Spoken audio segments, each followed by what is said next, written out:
Okay, so we'll go ahead and get started as people trickle in. Good morning, everybody. My name is Teresa, and I work for the New Mexico Coalition Against Domestic Violence, and we are doing our Advocacy Cafe Session 10 today. With us is Courageous Transformations.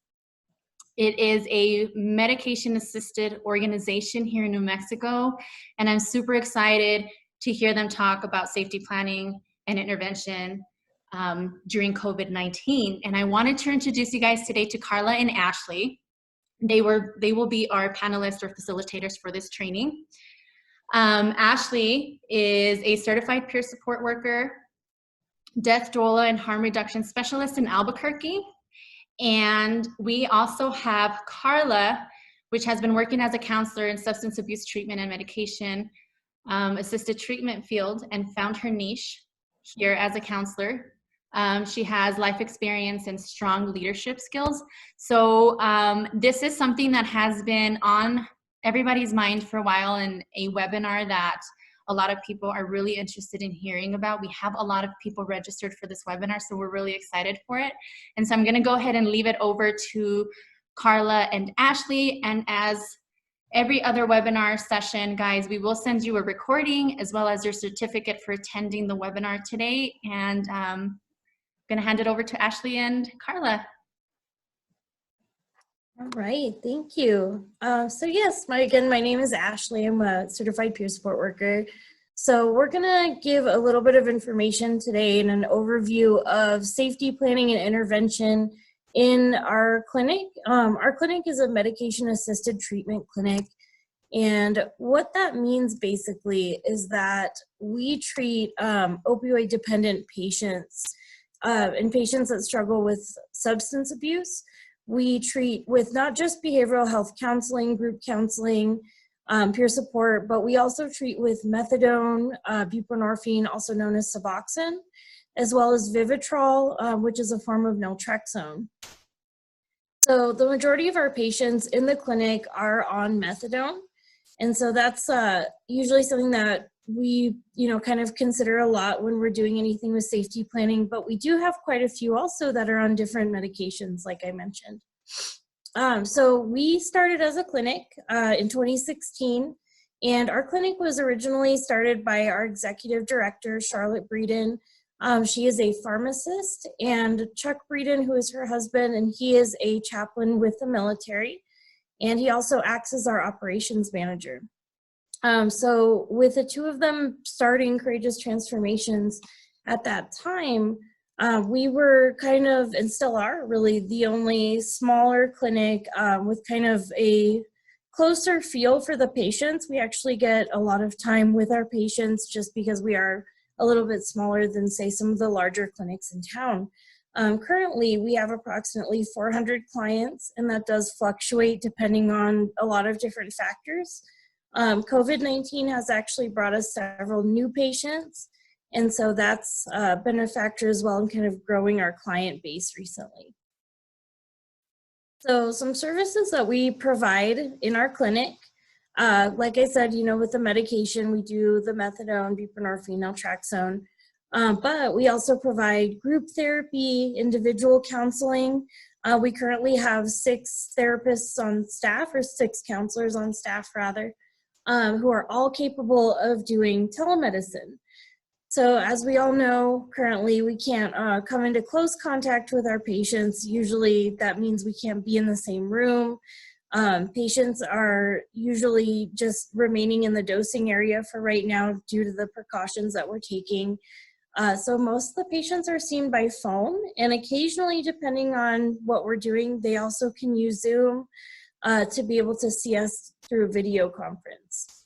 A lot of our providers are specialized in PTSD and trauma-informed care, which comes into handy when we deal with things like crisis intervention, treatment planning, and anything really that has to do with assisting these patients in moving into the next phase of their recovery, while still keeping in consideration of the things that they are currently going through and have gone through previous to being here in treatment.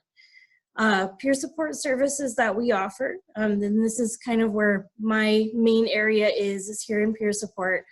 But our peer support services are basically going to be things like relapse prevention, working with patients one-on-one to develop a plan with them on how to treat things like cravings for their drug of choice, working through, getting stable on their medication and keeping them away from going back into their addiction or back to the illicit substances that brought them here to treatment in the first place. We also do a lot of recovery coaching, which is, in a nutshell, just being encouraging to our patients and assisting them in, keeping their recovery going. And case management. Case management takes place between both our peer support workers and our counselors. Each patient is offered individual services for case management, meaning that we really try to tailor those services based on the patient's needs and where they are in their recovery.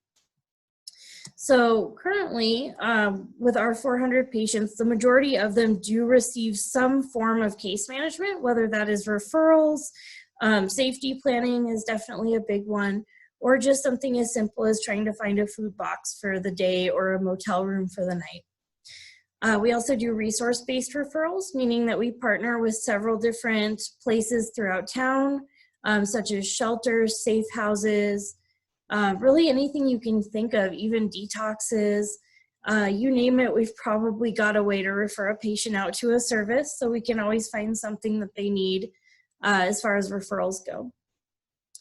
So if you've never interacted with somebody who's been on something like methadone, Suboxone in a medication-assisted treatment setting, it may be hard to understand how, providing a substance, to replace an illicit drug could be helpful. So with MAT, which is, I'll refer to medication-assisted treatment as MAT throughout this presentation, we do see that it improves our patient survival. Primarily, especially for our patients that are homeless or, possibly they are not as stable as other, patients in the clinic, it does provide them with the ability to not only be somewhere every day where we can see them, we can see that they're okay, they can ask for help, but it also helps them to not have to put themselves into riskier, compromising situations as often to obtain illicit drugs. It also is something that we do to decrease illicit opiate use and other activity. So again, because our patients are not necessarily engaging in a lot of the behaviors they would if they were going to, let's say, be in withdrawal immediately, because they're on methadone or buprenorphine in some cases, they actually are able to remain without being in withdrawal for the majority of the time, depending on where they are in their treatment, which can really lower the criminal activity that they may go through in their quest to find illicit opioids.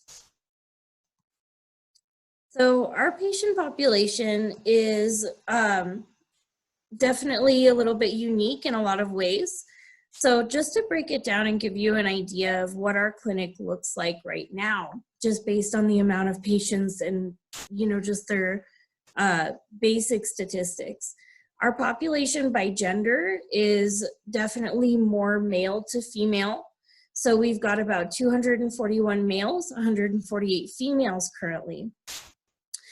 We do, at this point in time, have some statistics that we keep normally about relationship status, but we know that a lot of times these statistics can be inaccurate.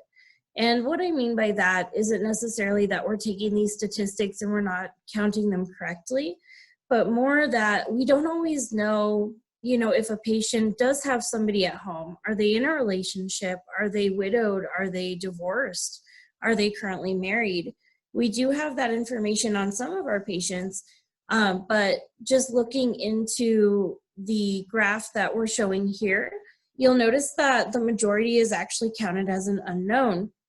And that can be for a few reasons, but what that does, or what that metric kind of means, is that in a case of, working in a crisis situation with a patient that we may not know very well, going through telemedicine, so we cannot be face-to-face with them immediately at that moment, we may be going through our system for kind of clues on what their life looks like in the time that we're waiting to get them on the phone or get them into a video call. So sometimes that can mean there's a little bit of guesswork involved to be able to know kind of what questions to start out with. So we have a lot of crisis situations rather that we encounter on a normal basis. The majority of our days here, though, really, we have a lot of patients that we see a lot of stability, growth, just really positive experiences between the patients and between the staff and, their families.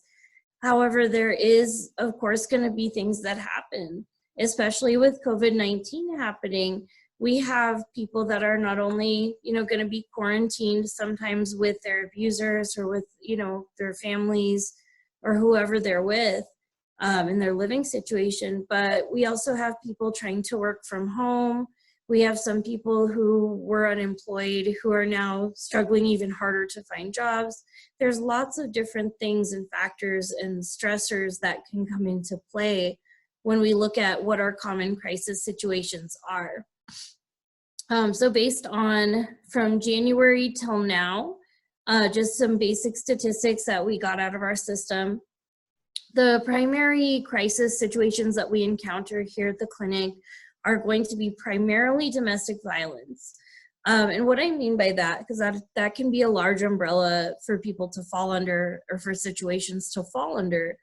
But what that means is that these are situations where we have either a patient reporting that a household member has been violent towards them, or we have somebody reporting that, they're in suspicion of that happening, whether that's another patient, a staff member. So that's, just kind of where that statistic comes from. The other one that we encounter quite often is human trafficking. And the statistic I provided here is actually victim-related human trafficking primarily. And this is going to be things that fall under, suspicion of that happening based on, patients' behavior, patterns, just other things that they may have discussed with us. Or it can actually, most of the time, be self-reported, that they're in a situation that is either turning to human trafficking or they're already being trafficked and they know they're being trafficked. Other than that, we also we see a lot of accidental overdose. And that doesn't necessarily have to be in our patients. And luckily, there hasn't been situations while I've been here for over the last year, or that I even know of really, where someone's had an overdose at the clinic. Primarily what we deal with is the feelings and emotions that come after a patient has experienced an overdose, or even more commonly after a patient has helped to bring somebody back from an overdose using Narcan, or had a family member, friend, loved one, someone close to them who's overdosed, and they're dealing with the emotional fallout from that situation. And a small portion of the time, because we do deal with patients that are dual diagnosis, meaning that they may have a mental health diagnosis or behavioral health diagnosis in concurrence with their substance abuse. We do occasionally see patients that, for whatever reason, they are experiencing something like a panic attack maybe, or just some sort of an emotional event that's causing them to feel as though they're in crisis or that they are in crisis. So during COVID-19, as we all know, just based on news and what we read in all of the media right now, is that domestic violence is happening. We know that it's happening, but it's underreported because in many situations, whether it is, the victim is not away from the abuser enough to be able to report, or it's just the lowering in engagement that victims are having with places of safety like us, other providers, family, friends, anybody that could, help them that they could reach out to. There is this cause, of underreporting. So what I was able to kind of find on this, because there's a lot of statistics to search through, especially in New Mexico, because we already have such a high rate of domestic violence here. But luckily, Channel 4 News did a story a little while ago, it was about 2 or 3 weeks ago, where APD had offered up 1 day worth of their domestic violence metrics, meaning the numbers for the day. So we got kind of a good bird's eye view from those. So we know that if we're just looking at that particular day for APD, we can see 48 domestic violence calls, 29 of which involved violence or the threat of violence, 9 arrests for domestic violence or battery of a household member. There were 4 summons resulting in DV charges, and 10 incidents in which one or both parties were intoxicated. 9 incidents which patients indicated a history of domestic violence, and 9 incidents in which the caller or victim mentioned mental illness, and 4 incidents with direct reference to COVID-19. So there's a lot to break down just in that 1 day of happenings. And you'll notice that some of the metrics that are brought up in this study are going to be those of, victims with a previous history of domestic violence. We have 10 of that 48 that were, it looks like, intoxicated at the time of the arrest or at the time of the police contact. And we also have, it looks like, about 9 of those incidents which involved a victim mentioning mental illness. So here at Courageous Transformations, those 3 metrics are things that we see very commonly with our patients that are also reporting being in a domestic violence situation.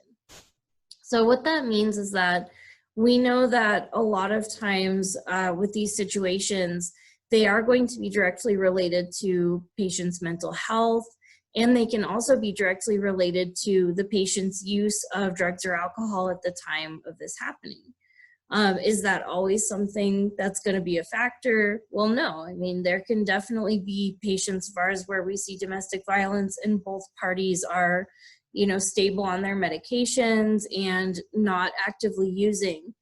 But it definitely can be a risk factor, which is something, or basically a reason why we see it commonly here in the clinic, being a medication-assisted treatment clinic. Just another statistic to bring forward from American Addiction Centers is that rates of violence before seeking treatment for substance abuse.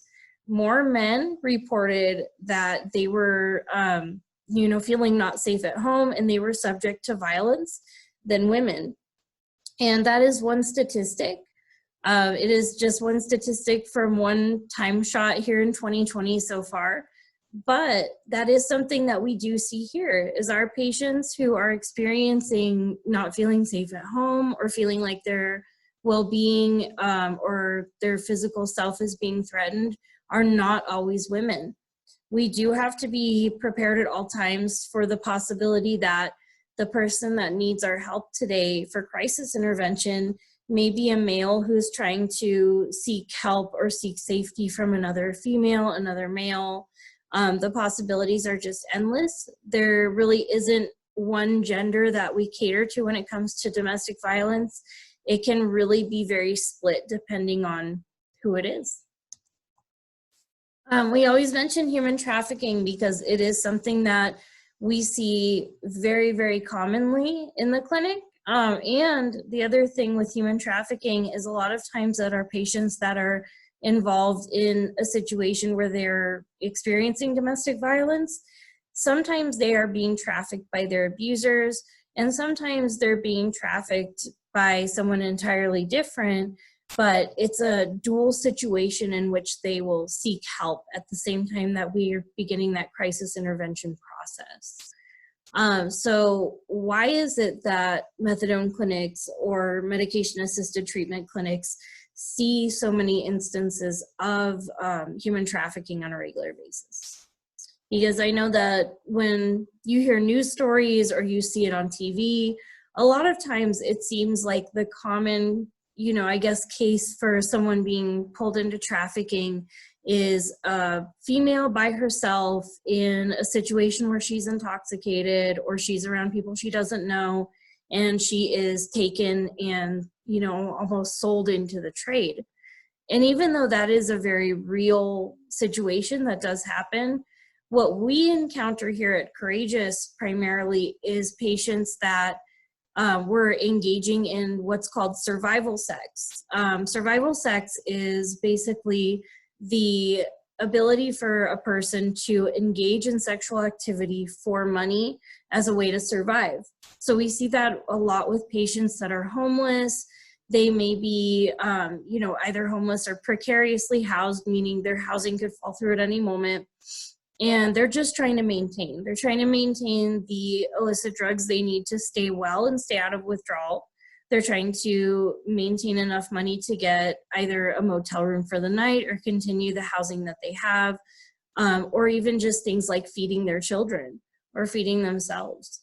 So that's something that can kind of be a start to where patients end up sometimes when we encounter human trafficking. A lot of times when we encounter it, it's patients that went from that survival sex category, and over time, due to whatever relationship they found along the way or other factors, they can be moved into the category of now being trafficked by their abuser or someone else close to them. So opioids are an ideal component to successful human trafficking.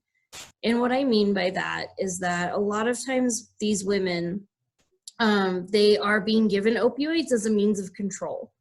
So if the person is chemically and physically dependent on an opioid, meaning that they could go into horrible, withdrawal without it, they are going to be more likely to comply with whoever is giving them that opioid in order to continue having a steady flow of that opioid to avoid withdrawal. So in a trafficking situation, the trafficker or whoever is, doing that trafficking with the patient can, control those opioids. Traffickers often target people who already have substance use disorder diagnosis, especially opioid use disorder, because of what we mentioned a moment ago. They are already in a position where they're chemically dependent, they're physically dependent, they need to have that opioid in their system in order to function. And so it's very easy to transition them from, maybe being someone who's just here at the clinic trying to get well and, get stable to, sometimes taking them completely out of the program over time, or even sometimes on an immediate basis.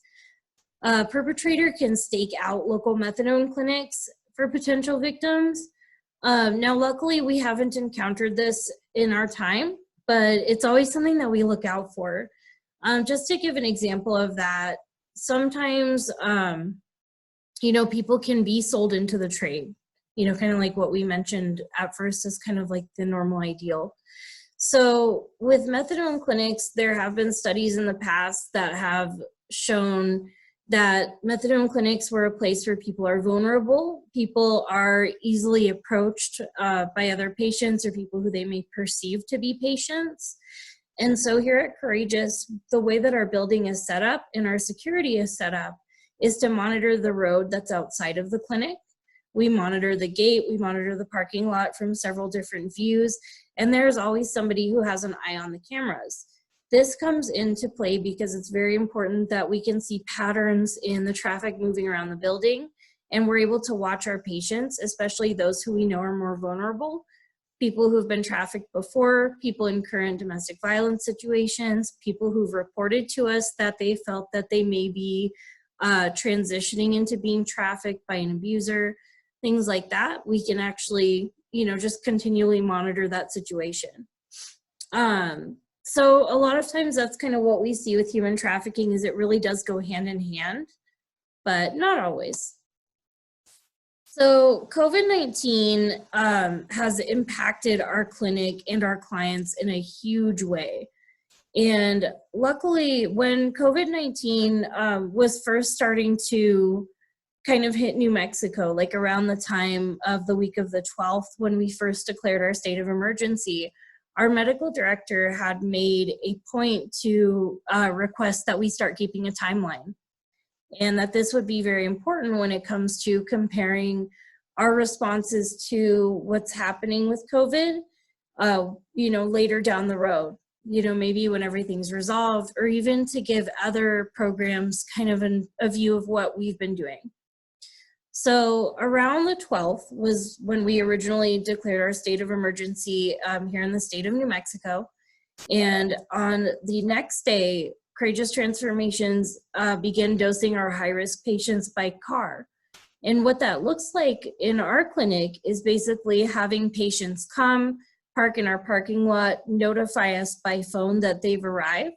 And at that time, we can accommodate them by sending our medical staff out to provide their medication to them in almost a drive-through fashion, where they're able to be dosed in the car, meaning they're handed their medication, they take it in front of us like they normally would, and then we're able to, at that point, if they have take-home medication, we're able to hand it to them, allow them to put it in their lockbox, and then they're able to drive away with minimal contact, meaning that the only contact that they had that day at the clinic was medical staff in full protective gear providing them their medication.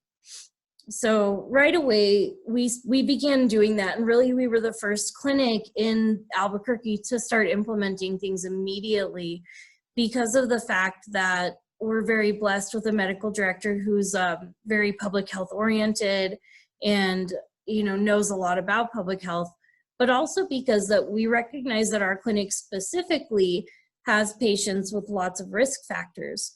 We do take patients directly from incarceration when they come out. A lot of times they can be brought directly here from the reintegration center outside of MDC. We also have a lot of patients that are in the homeless population. So we know that it's very important that we began acting immediately for these patients that are high risk to do our best to lower the possibility of transmission.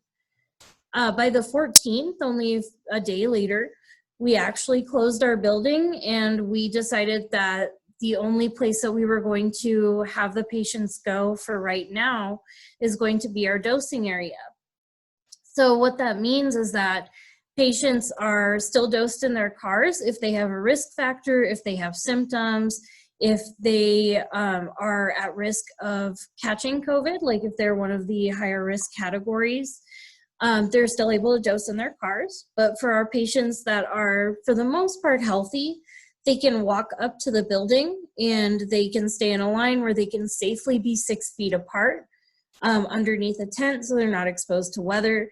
And then they're able to, do that very short, walk across our building, in line to go get their medication, which is inside of a dosing room with nurses, and we're able to sanitize that one area after every single patient so that we had more control over, the possibility of transmission at that point. And so again, mind you, this is 2 days after our state of emergency was declared. So we were moving quickly at this point. By the 13th, so a day before we brought our patients outside, was our first public health order. That was our first order that told us that APS was, possibly not opening back up, that they were extending spring break, and that they were going to go ahead and limit any type of gathering to 20 people or less. By the 16th, when the federal guidelines went into place for outpatient treatment programs to allow changes to take homes, we implemented those the same day. So we were literally right behind the federal guidelines that came. So just to explain what I'm talking about when I mention federal guidelines for OTP, or for what's called outpatient treatment programs. The federal guidelines that changed were the guidelines that told us how much medication, so how much methadone, how much Suboxone a patient could be sent home with. Previous to COVID, it would take a patient an average of a year to be able to have 2 weeks worth of take-home medication. And granted, that was with drug tests that showed no positives for quite some time. And it was also with full compliance, meaning that that patient was regularly meeting with their counselor, completing a treatment plan every 90 days, meeting with medical regularly, and meeting with a peer support worker regularly. So these programs, they take lots of work and dedication. They are a full life immersion program, meaning that they affect every part of a patient's life. And these patients, when they come here and they make a goal to get these take homes before COVID, they are putting themselves to, a goal of doing lots and lots of work on themselves and on their ability to, move within the world safely. So when the guidelines changed, it was really a blessing for us to be able to send home our patients so that they could stay at home and have enough medication and be able to only come to the clinic minimally. So we were able to, on that same day, send home our high-risk patients that were, and when I say high risk, I mean high risk of catching the virus, our patients that were medically fragile, they may be elderly, or maybe they were already starting to suspect that they had symptoms. They got to go home with enough medication to stay home safely.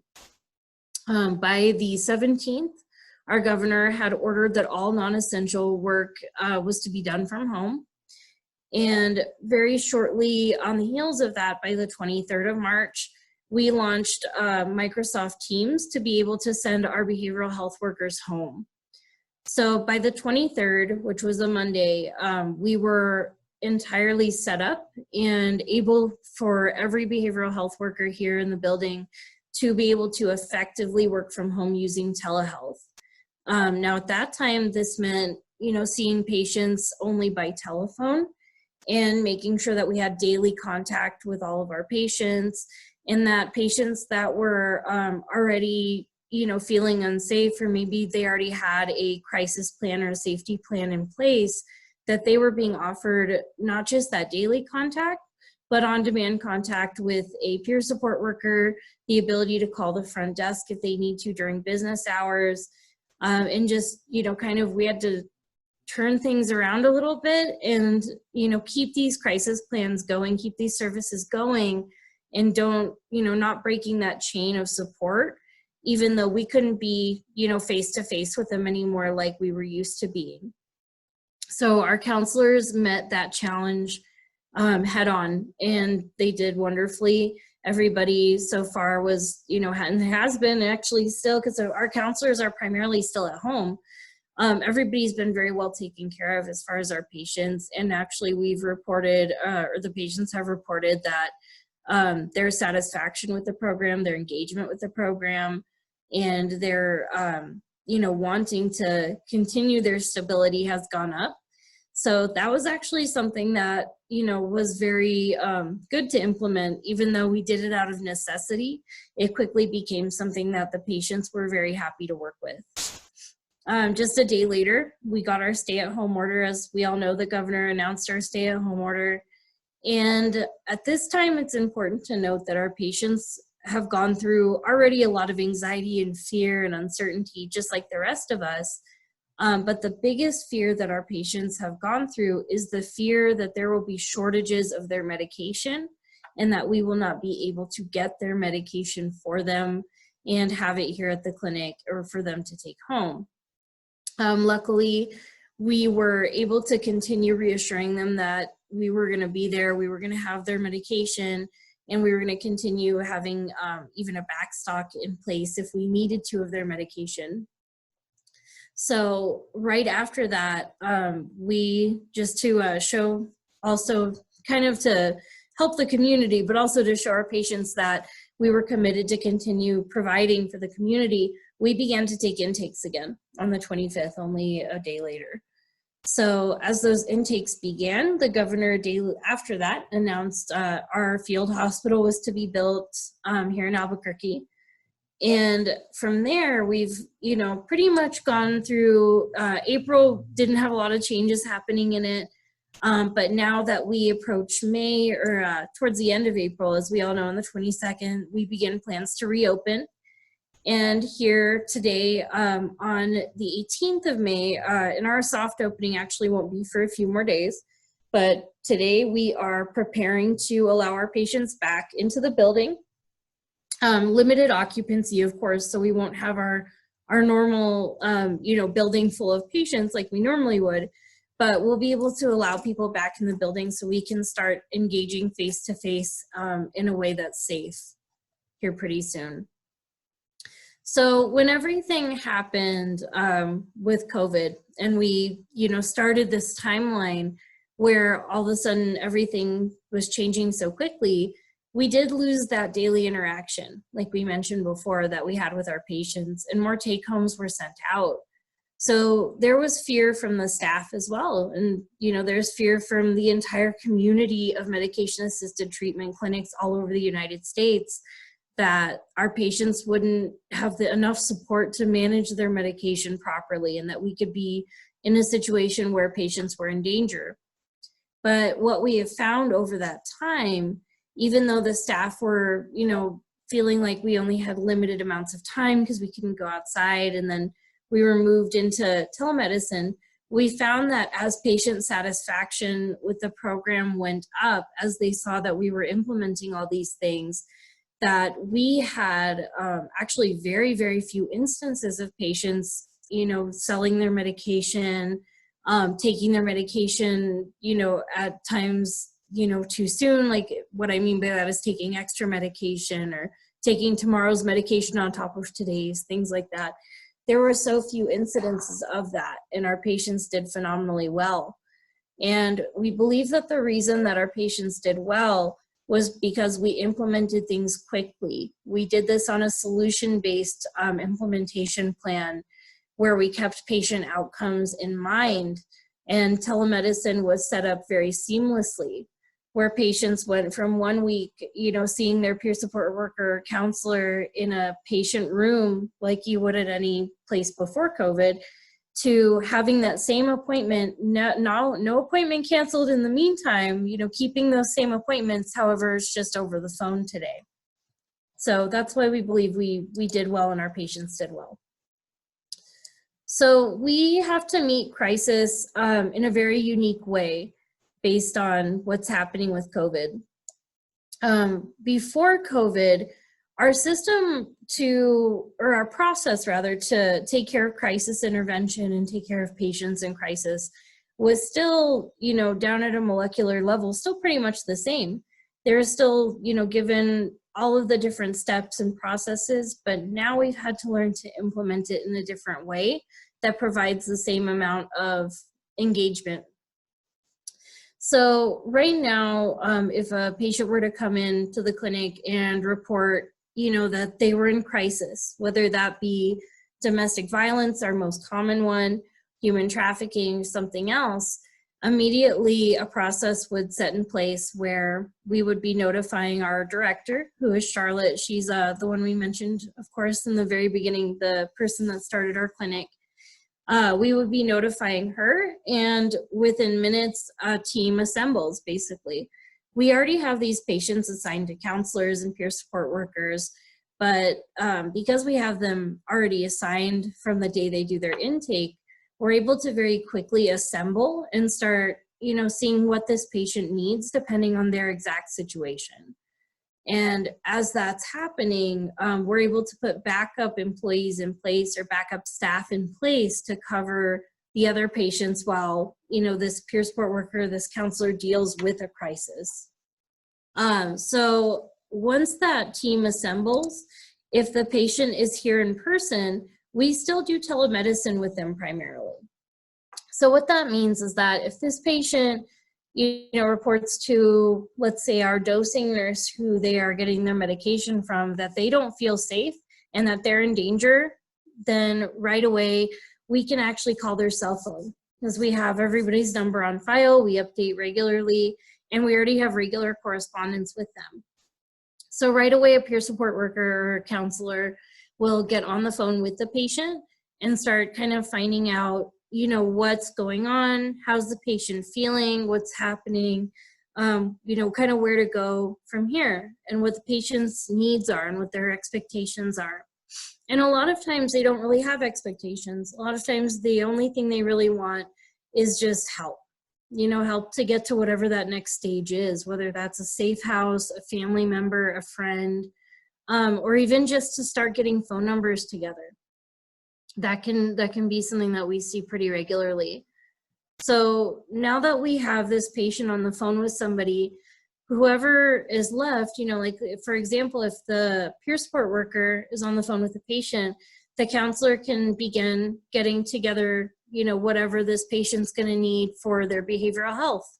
Let's print out a safety plan for this patient to fill out if they want to fill it out themselves, or let's start getting things ready for, us to find out, do they need to go to a shelter tonight? Do they have transportation? Do they have the things that they need to be able to leave right now? Where are their documents at? We can start, getting those questions ready to ask.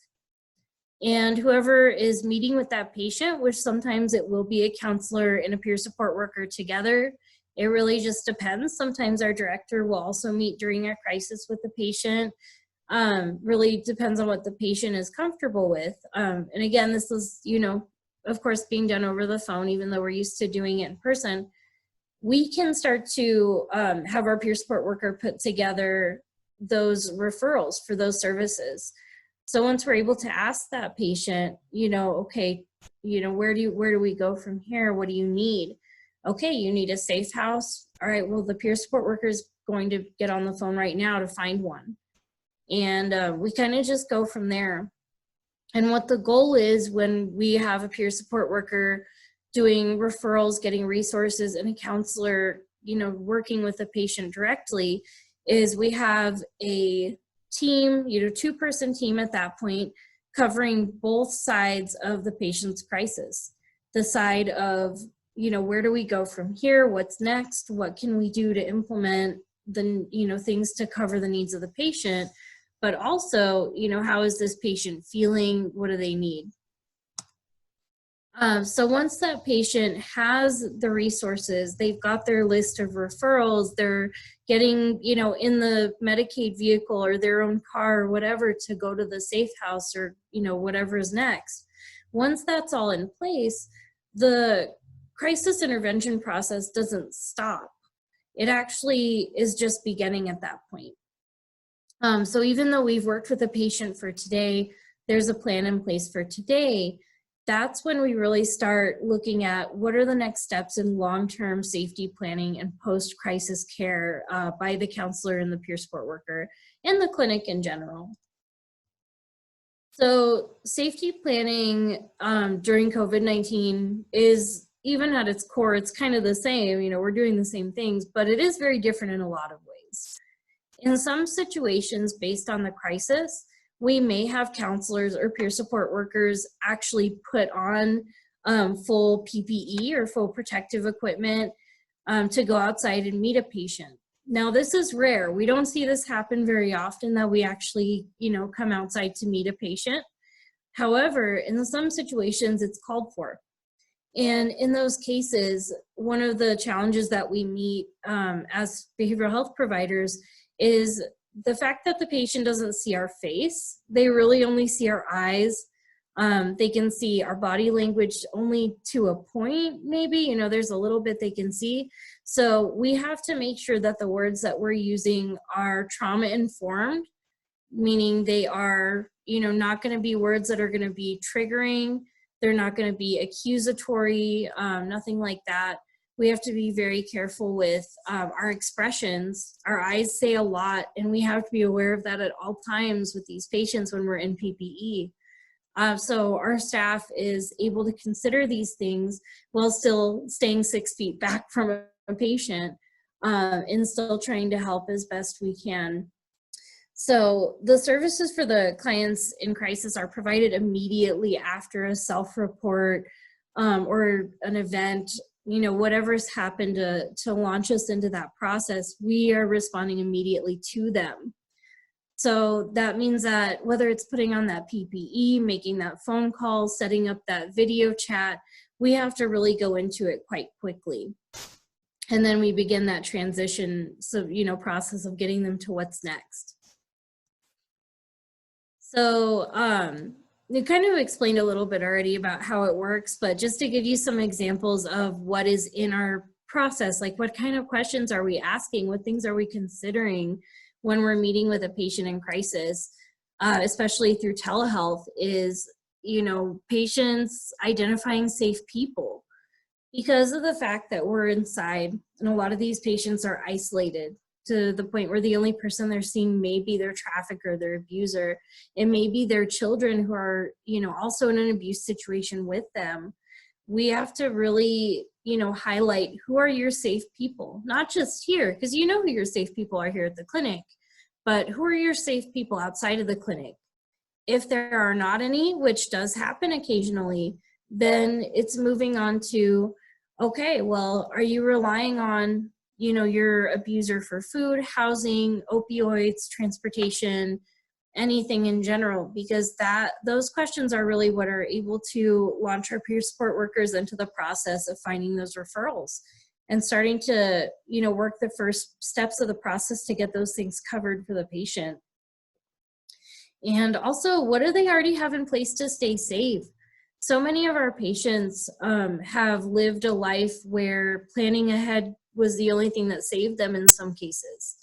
So in our experience, a lot of our patients do have documents of them, or of themselves, hidden, like birth certificates, their kids' social security cards, citizenship paperwork. It just depends on the patient. But a lot of times they don't have that. And so what that means, if they don't, is adding on to that referral process with finding the means to get those documents and reassuring the patient that it's okay to leave without those. It's okay to leave with what you can carry as long as you get out safely. We'll figure out the rest as time goes on and as things are needed. So long-term safety planning comes into play with our counselors and our peer support workers, of course, like we discussed. So this is just an example of some of the questions that our peer support workers are trained to ask a patient in kind of the up and coming days and weeks and months after an event has taken place. So our peer support workers here in New Mexico are trained in not just trauma-informed care, but they're also trained in mental health first aid. So a lot of these are questions that may come into place, on the day of the crisis, but are also relevant, months, weeks, days afterwards. So in general, just as an overview, harm reduction and reducing the risk of harm from domestic violence during COVID-19, it's got a lot of different ways to implement it. As you can see, we've gone over a lot of safety planning. But some of the things we've done within the clinic is just being able to, refer to patients and their children as being safe here, making sure that they understand and that they're validated in feeling safe here.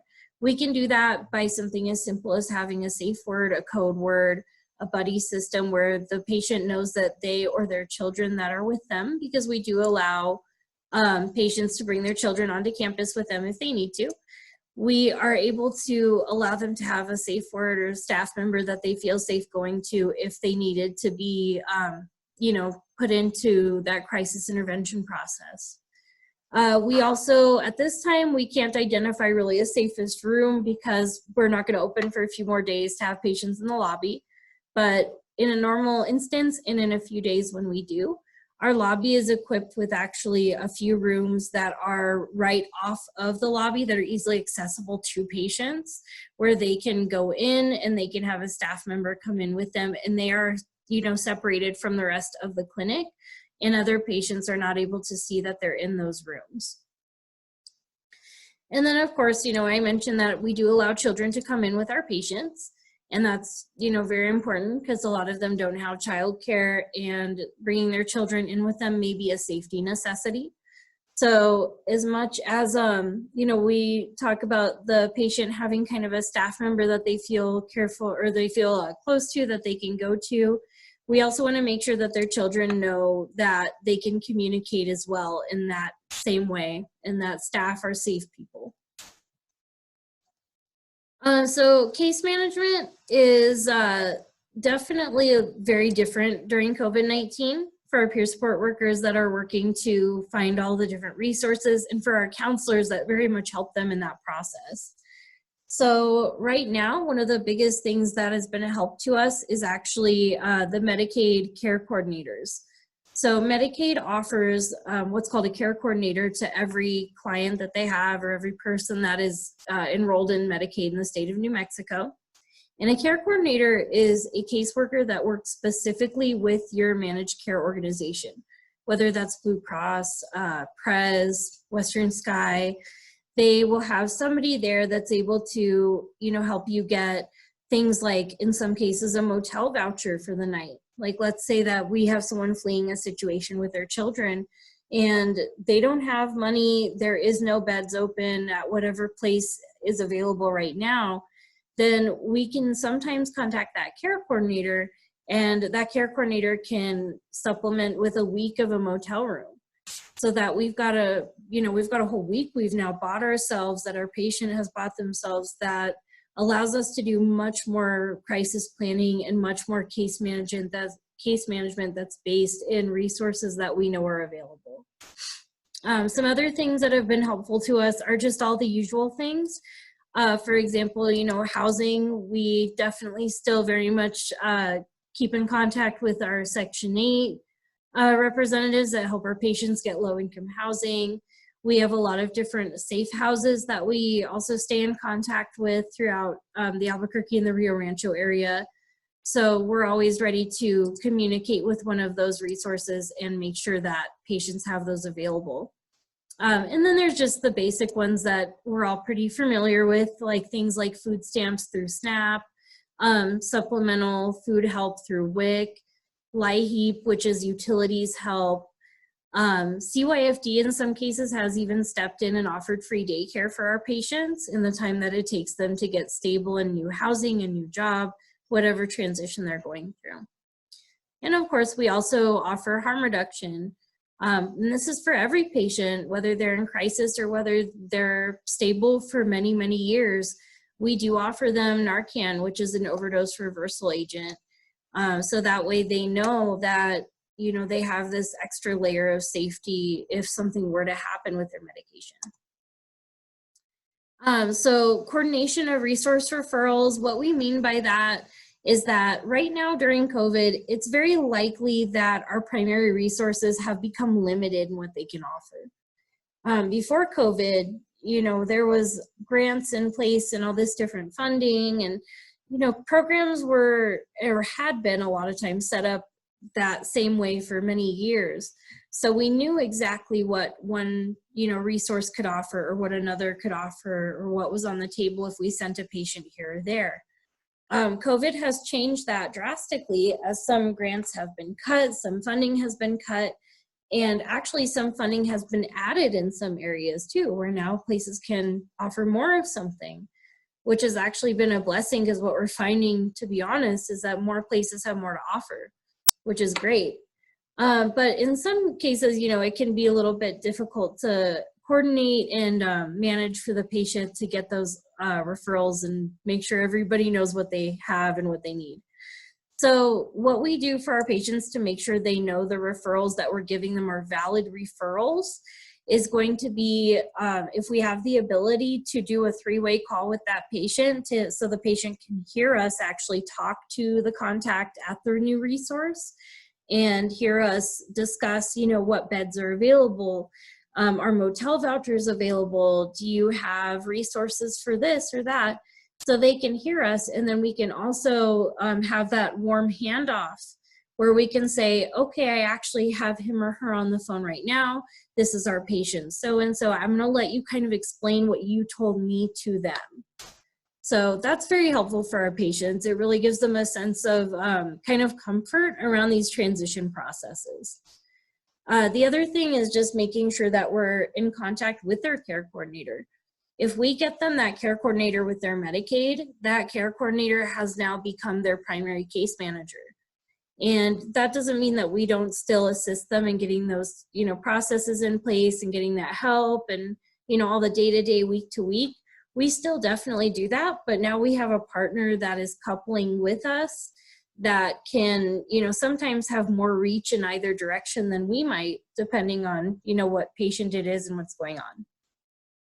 And then creating reasonable follow-up processes. A lot of times patients in the past have said things like, well, I went to a case management place or a case manager or someone else, and they handed me a stack of paper with phone numbers on it and sent me home. But I have too much anxiety to call phone numbers, or I'm homeless and I quickly lost those documents, or whatever happens. A lot of times when we're in crisis, there's no reasonable way for us to follow up on processes.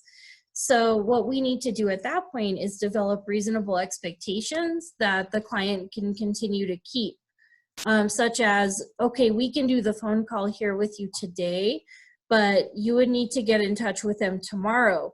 And then the next day when it is tomorrow, do you have that phone number? Do you know what time you're gonna call?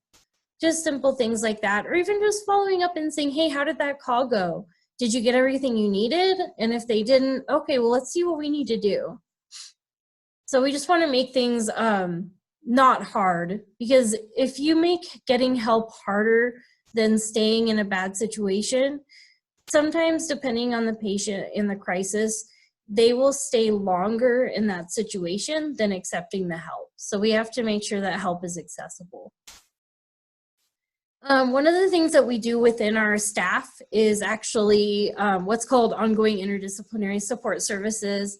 This is also known as basically what we call our high-risk meeting. And we also have a separate meeting where we, as a team, come together to discuss patients for about an hour and a half every week. So roughly we spend anywhere from 3 to 4 hours a week as just staff talking about ways to support our patients in crisis, or patients that we may, be preparing that if a crisis may happen, we want to know what we have available for them and what the plan is. So just as a staff, because of COVID and things being so different, we can't all sit together in a conference room and have a big meeting like we would have, in the past. Now what we have to do is use our Microsoft Teams, which is the platform that we were sent home to use to work from home. Because a lot of our counselors are still at home, or sometimes our peer support workers may be, half at home, half in the building once a week. We need to make sure that everybody is able to still talk and still get together about this. So we do spend those hours every week meeting and having those talks. So what happens when we need to see patients face-to-face and our medical director is at home? Well, we've got Zoom, which you guys are using right now to do this. So you know what it is. You know how easy it is to use, how accessible it is, and how common it is right now to use Zoom to do anything for your health, or even to just talk to friends.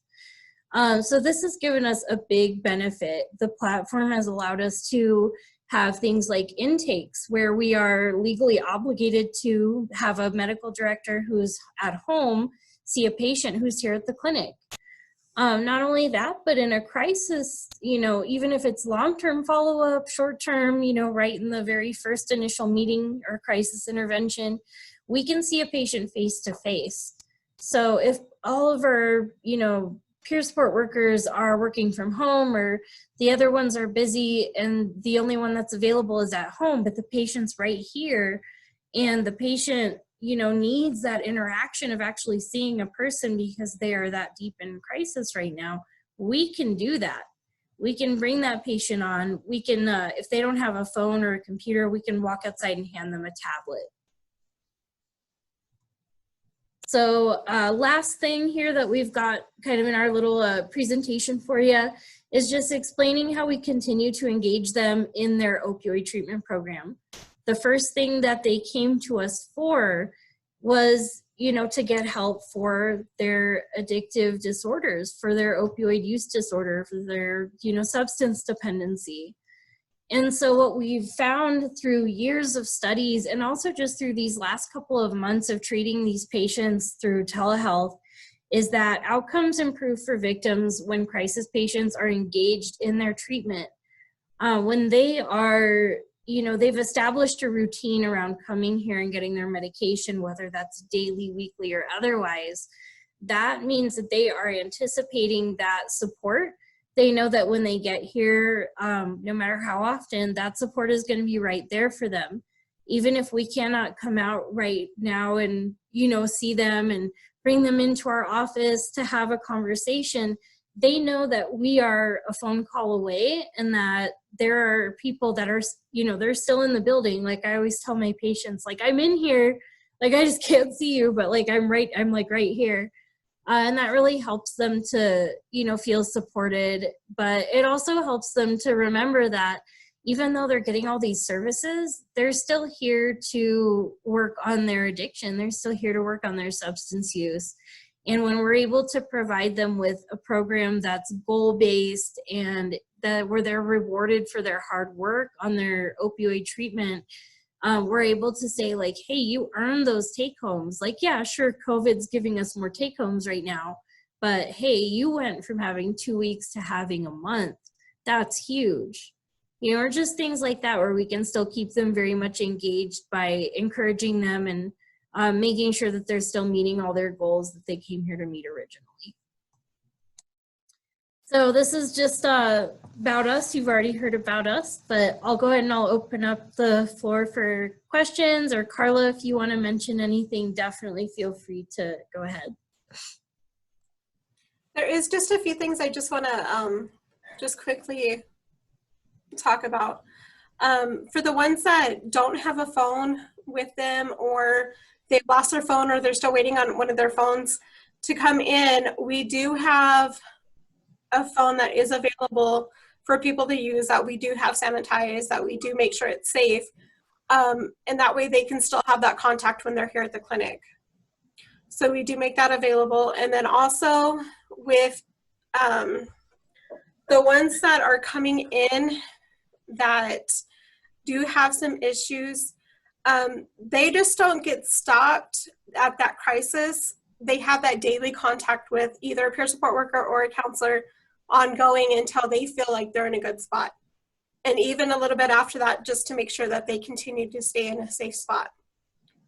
And Kristen did have a question. Ashley, I'm going to have you take that one. Does straight New Mexico Medicaid offer case management? Yes and no. So straight New Mexico Medicaid does offer case management. You have to contact the Human Services Division. And at that point, some patients, if they can be referred over to a managed care organization, which is basically, that just means your insurance company with Medicaid. And straight Medicaid, you don't have a managed care organization, but they can be referred over to a care coordinator in one, even though they're not directly going to be covered under that organization. So it really just depends, but primarily they really just assign you a case manager that works only with the division that handles Medicaid. If you guys have any questions at all in regards to the presentation or what Ashley covered today, go ahead and put it in the chat. And while you guys are placing that into the chat, I just want to say thank you to Carla and Ashley for taking the time to do this amazing presentation. As you all know, this is our advocacy session 10. We've been doing these for quite a while. We offer them once a month. It's normally every third Tuesday of the month, but due to some other trainings, this is the first time in a while that we've done it on a Monday. And so I just want to say thank you to Carla and Ashley to start off the week with some awesome information. And just for those who also are currently on the webinar, you will be getting a certificate via me by end of day tomorrow. You do have to submit a evaluation. That should be prompted right after the Zoom is over, but if not, no worries. If there are any technical difficulties, I will be sending you an email to all of those who registered for this webinar and attended. And it'll have the link for the survey and evaluation, just so you guys can complete that on any thoughts of the webinar if you guys have questions. And I will also attach, if that's okay, Carla and Ashley, your email. So just in case if they have any more questions or would like to get a hold of you for whatever reason, they can have that. And I will also be providing you guys with the PowerPoint as well as the recording to this webinar, just in case if you would like to share it with your staff or somebody that missed the webinar. But please, if you guys have any questions, please input it in the chat. otherwise, thank you so much, Ashley and Carla. It was very informative and something that, I mean, I've been wondering as well as previously working at a methadone clinic. So thank you so much for the amazing presentation. Yeah, thank you for having us, and thank you for everybody that came in and supported us. Yes, thank you guys.